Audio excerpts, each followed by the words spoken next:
Yakuza is the name of the largest criminal group in Japan and the world with over 100,000 members, also known as Gokudo.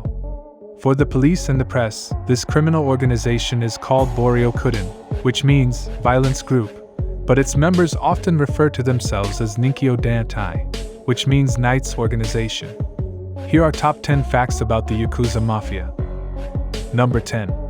Origin of the name Yakuza. Yakuza comes from a regional dialect and means the number sequence 893 Yatsu, Ku, San. The name comes from a card game called Ochikabu, which is usually played with a Hanafuda deck. The sum of these numbers is 20. The player's score in this game is determined by adding up the points on several cards and using only the lowest number. So according to the rules of the game, 20 equals 0 points. Thus, the original meaning of the word Yakuza was, without glasses, or useless people, or gambling people. Number 9. Yakuza family structure. The structure of the Yakuza is pyramidal, with the leader at the top and various positions below it. At the top is the Oyaban, father. Below him is Koban, adopted son, and his relationship with Oyaban is based on unconditional loyalty and blind obedience.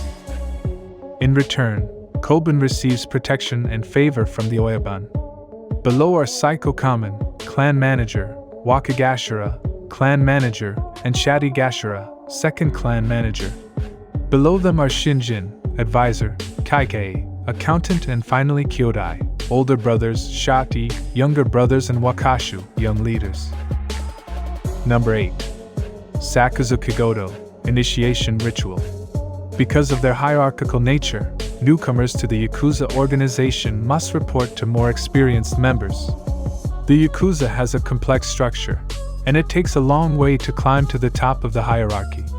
But there is an initiation ritual that every newcomer must go through, known as Sakuzuki-goto. During the ritual, the initiate stands in front of his Oyaban while other participants serve sake. The newcomer is served a smaller portion, and the Oyaban cup is filled to the brim to show his status. Thus begins the bond between the Koban and the Oyaban. Number 7. Yubitsume ritual. When someone joins the Yakuza, it's like a pact for life. A member must be absolutely loyal to his clan, and once he breaks any rule of the organization, he is punished by amputation of the tip of his little finger in a ritual known as Yubitsume. In the case of new violations, the rest of the finger is cut off, moving to other fingers if necessary. The finger cut is associated with the weakening of the swordsman's hand when wielding a sword, and thus also symbolizes the weakening of a member of his clan. Number 6. Yakuza tattoos. One of the most prominent features of a Yakuza member is the tattoo on his body through a craft practice known as irizumi. This practice is considered a sign of courage due to the pain the method causes. On the other hand, due to his association with the Mafia, many public pools and water parks prohibit tattooed people from entering. Many government agencies also do not accept workers with tattoos for the same reason.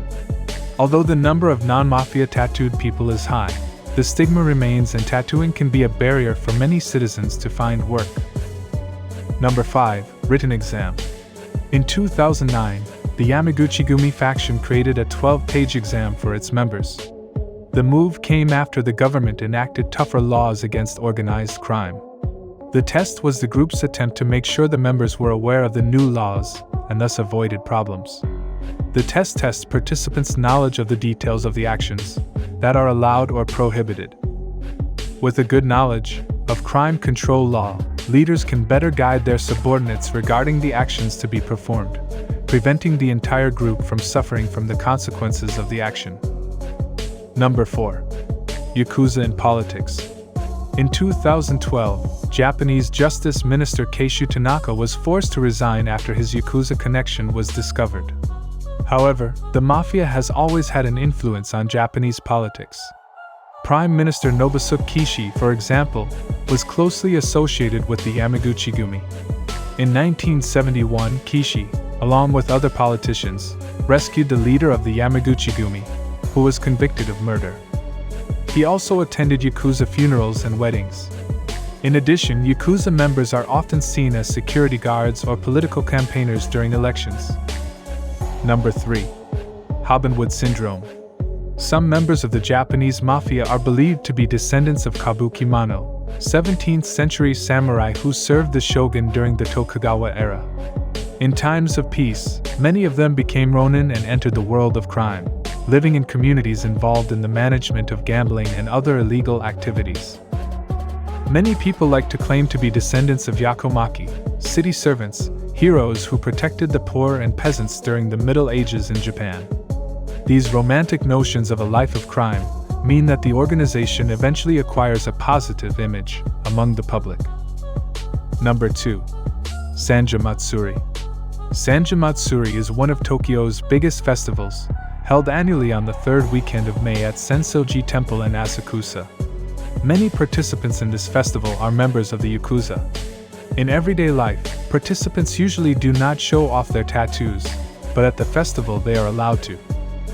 In addition to participating in the festival, some mikashi, portable shrines performing during the festival are funded by some Japanese mafia groups. They can weigh close to a ton and cost an average of $500,000, about 40 million yen.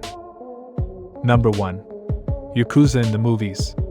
For those who love cinema, there are good options on this subject. Some of the classics are Gokudo Gaijin Byutai, Okinawa Gang War by Kinji Fukasaku, the same director of the 1973 series Battles Without Honor and Humanity, which dealt with the same theme. Other classic films: Takashi Kitano's Sonatina, 1993 production, Masahiro Shinoda's Kawaii Hana, Pale Flower, Koroshi no Rakuin, Born to Kill, Seijin Suzuki, Showa Zankyoden, Cruel Stories of the Brave Kiyoshi Siki, Susho Iwai, Wolves Hideo Gosha. That's all for this video. I hope you enjoyed it. Let us know your thoughts in the comments section below. If you haven't already, then don't forget to subscribe and press that like button.